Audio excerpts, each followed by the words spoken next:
मुंबई में फ्लाईओवर्स के रखरखाव के लिए टोल चार्जेस का चलन शुरू हुआ था, लेकिन टोल नाकों पर लगती भीड़, स्लो होती ट्रैफिक और फास्टैग की दिक्कतों से लोग अब परेशान हो रहे हैं। एंट्री पॉइंट पर टोल चार्जेस शहर की राजनीतिक बहस का भी हिस्सा बने, लेकिन बात इससे आगे नहीं बढ़ पाई। मुंबई के टोल नाकों और लोगों की दिक्कतों पर सुबोध मिश्रा की ये ग्राउंड रिपोर्ट देखिए।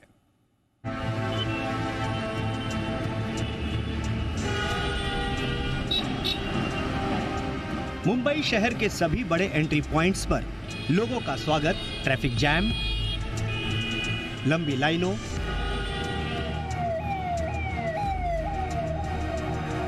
और भारी भरकम टोल चार्ज से होता है। कहने को तो देश भर में फास्टैग जरूरी है, जिससे लोगों को बिना रुके ऑटोमेटिक टोल पेमेंट सुविधा मिल सके, लेकिन हकीकत कुछ और ही है। फास्टैग से पैसा कटने में वक्त लगता है या फिर कई बार दो बार पैसा कट जाता है, जिसका रिफंड पाने में महीनों लगते हैं। लेकिन सबसे बड़ी समस्या है एंट्री पॉइंट्स पर लगती भीड़।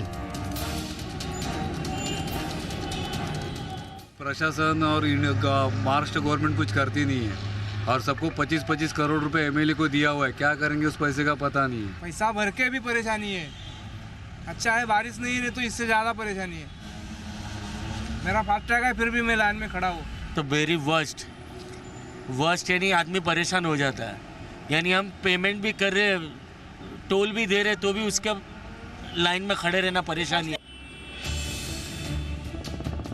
दरअसल मुंबई शहर में एंट्री के 5 पॉइंट्स हैं, जिसमें Vashi, Airoli, Mulund eastern expressway, Mulund LBS मार्ग और दहिसर टोल नाका है।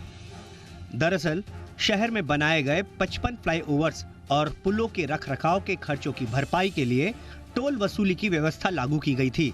एक निजी कंपनी को टोल वसूलने का ठेका भी दिया गया था। 2010 में दिए ठेके की मियाद 2027 में खत्म हो रही है।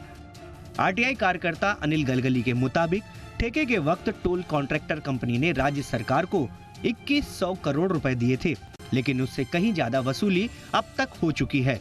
ऐसे में टोल की व्यवस्था जारी रखने का कोई औचित्य ही नहीं है। तो दुर्भाग्य से अगर हम पिछले 13 साल से देख रहे हैं कि उन सड़कों की हालत खराब है, वहाँ पर गड्ढे गिरते हैं। हाल ही में वेस्टर्न और ईस्टर्न एक्सप्रेस हाईवे का मेंटेनेंस का काम भी महानगर पालिका को दिया है। जब सरकार ने टेंडर जारी किया तो टोल कंपनी की जिम्मेदारी होती है कि उसके गड्ढे को पाटना, उस सड़क की रिपेयरिंग करना, उस फ्लाईओवर का मेंटेनेंस करना। जानकार सवाल इस पर भी उठा रहे हैं कि जब शहर में सड़कों और फ्लाईओवर का बड़े पैमाने पर रखरखाव और मरम्मत मुंबई महानगर पालिका कर रही है, तो भला टोल कलेक्शन लोगों से क्यों लिया जा रहा है। लेकिन इस पर दलील है कि 27 पुलों के देखभाल का काम अब भी राज्य सरकार की संस्था कर रही है। टोल की व्यवस्था खत्म करने का कोई भी फैसला सरकार को ही करना होगा। 55 फ्लाईओवर्स और ठाणे क्रिक ब्रिज का जो एक्सपेंडिचर है, इसके रिकवरी के लिए 2027 तक का टोल पीरियड उसी वक्त निश्चित हुआ था और उसका कंस्ट्रक्शन होने के बाद उसका जो एक्सपेंडिचर है उसकी रिकवरी में टोल चल रहा है, 2027 तक रहेगा।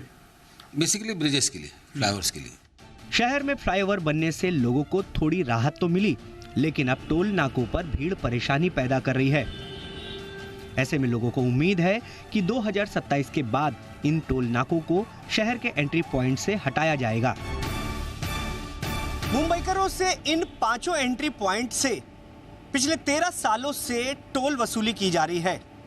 अभी भी कुछ साल बाकी हैं, लेकिन अब ये टोल नाके मुंबईकरों के लिए परेशानी का सबब बनते जा रहे हैं। यही वजह है कि मुंबईकर अब इसे बंद करने की मांग उठा रहे हैं। कैमरामैन नितेश के साथ सुबोध मिश्रा, जी मीडिया, मुंबई।